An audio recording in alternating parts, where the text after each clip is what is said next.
Trinamool Congress is not a political party, এটা একটা political gang. তা গ্যাং থাকলে গ্যাং ওয়ার হবে।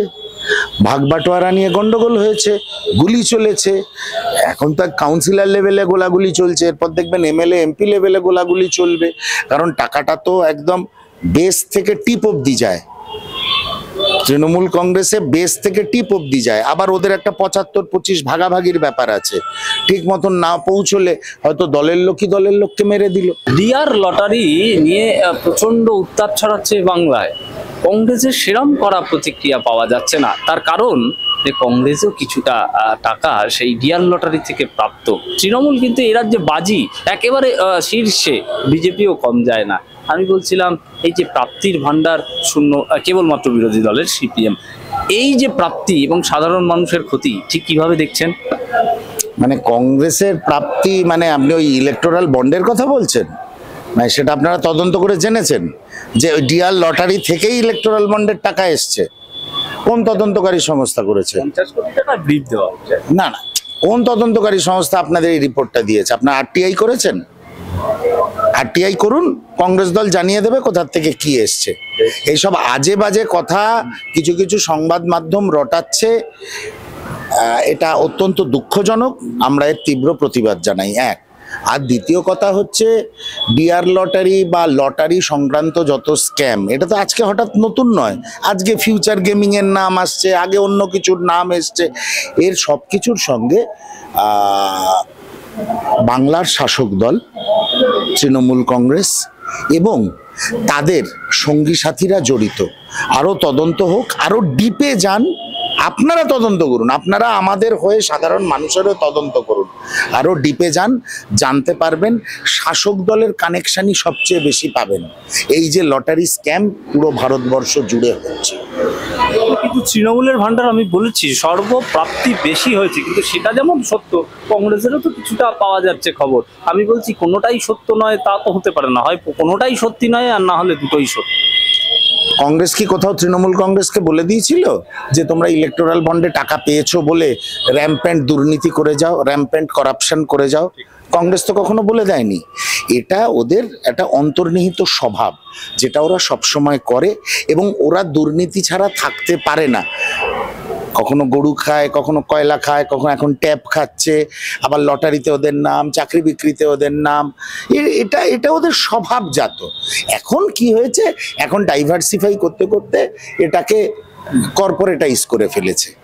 এসব এই বালির লরি গায়েব করে দেওয়া, কয়লা খাদান থেকে পাচার করা, এগুলো ওদের পুরনো হয়ে গেছে। এখন ওই জন্য ব্যাংক অ্যাকাউন্টে স্কুলের ইমেল পাসওয়ার্ড হ্যাক, ইমেল আর পাসওয়ার্ড নিয়ে ব্যাংক অ্যাকাউন্ট হ্যাক করে অন্য অ্যাকাউন্টে টাকা পাঠানো। মানে ব্যবসায়ীরা দেখবেন সবসময় ব্যবসাকে ডাইভার্সিফাই করে, বাংলার শাসক দল চুরিকে ডাইভার্সিফাই করছে, একটা কর্পোরেট লুক দিচ্ছে। হ্যাঁ, এখন এই যে কয়লা বালি এগুলো সব পুরনো ব্যাপার, একটু সেকেলে হয়ে গেছে। এখন নতুন কি ধরনের চুরি করা যায়? তাহলে ব্যাংক অ্যাকাউন্ট হ্যাক করো। সাইবার ক্রাইমের দিকে বাংলার শাসক দল চলে গেছে। দেখুন, একটা কথা পরিষ্কার বলি, এত প্রশ্নের প্রয়োজন নেই। বাংলায় যা দুর্নীতি হবে তৃণমূল কংগ্রেস সেই দুর্নীতির থেকে নিজেকে সরিয়ে রাখতে পারবে না। র্যাম্প্যান্ট করাপশনকে তৃণমূল কংগ্রেস একদম মুঠি খুলে দিয়েছে, হাতের এরম মুঠি খোলা। আমি যতদিন ক্ষমতায় আছি তোরা কামিয়ে নে, আগামী প্রজন্মের জন্য, তোর বাড়ি, তোর বংশের আগামী বংশের জন্য টাকা জমিয়ে যা। এটাই হচ্ছে মমতা বন্দ্যোপাধ্যায়ের পলিসি। সেইভাবে উনি হাতের মুঠি খুলে দিয়েছেন। আরো ডাইভার্সিফাইড চুরি আপনারা দেখতে পাবেন। কসবার ঘটনায় একটু আসবো। কসবার ঘটনা যে আমাদের চোখে আঙ্গুল দিয়ে দেখিয়ে দিয়েছে যে একজন প্রতিনিধি, জনপ্রতিনিধি, তাও আবার শাসক দলের 108 নম্বর ওয়ার্ডে তার বুকে গুলি দুবার চাপা হয়েছে, সেগুলি বেরোয়নি, ছিটকে অন্য দেওয়ালে লাগে। আমি বলছি 107 নম্বর ওয়ার্ডের কাউন্সিলর একজন মহিলা, তার বিরুদ্ধে, তিনিও শাসক দলের, এই অভিযোগ পাল্টা অভিযোগের মধ্যে যদি প্রাণ চলে যেত বা কিসের এত লড়াই? কিছু যায় আসে না। Trinamool Congress is not a political party, এটা একটা পলিটিক্যাল গ্যাং। তা গ্যাং থাকলে গ্যাং ওয়ার হবে। ভাগ বাটোয়ারা নিয়ে গন্ডগোল হয়েছে, গুলি চলেছে, এখন তো কাউন্সিলর লেভেলে গোলাগুলি চলছে, এরপর দেখবেন এমএলএ এমপি লেভেলে গোলাগুলি চলবে, কারণ টাকাটা তো একদম বেস থেকে টিপ অব্দি যায়। তৃণমূল কংগ্রেসে বেস থেকে টিপ অব্দি যায়, আবার ওদের একটা 75-25 ভাগাভাগির ব্যাপার আছে। ঠিক মতন না পৌঁছলে হয়তো দলের লোকই দলের লোককে মেরে দিল। এটা তো সারা পশ্চিমবঙ্গ জুড়ে ঘুরছে, এ তো অবাক হওয়ার কোনো কারণ নেই। কিন্তু গুলিটা সাধারণ মানুষের লাগলে তো অবশ্যই অবাক হওয়ার ব্যাপার। কিছু যায় আসে না, কিচ্ছু যায় আসে না, সাধারণ মানুষের লাগুক, খুব নামকরা কোনো লোকের লাগুক, কিচ্ছু যায় আসে না।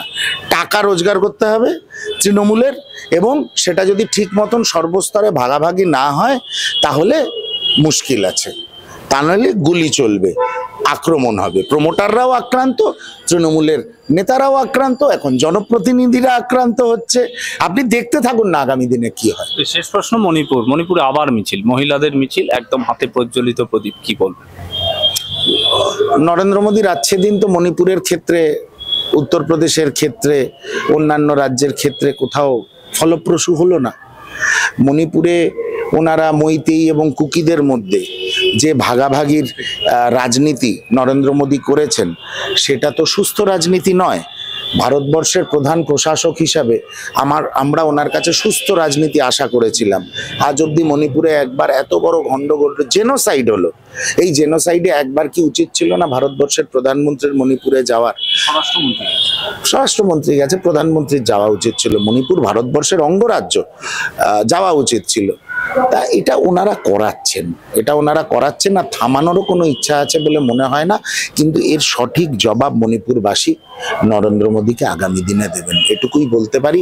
মণিপুরবাসী যেভাবে অত্যাচারিত হলো, যেভাবে আক্রান্ত হলো, নিজেদের সমাজের মধ্যে যেভাবে বিভাজনের রাজনীতি নরেন্দ্র মোদী তথা ভারতীয় জনতা পার্টি করলেন, এটা অত্যন্ত দুর্ভাগ্যজনক।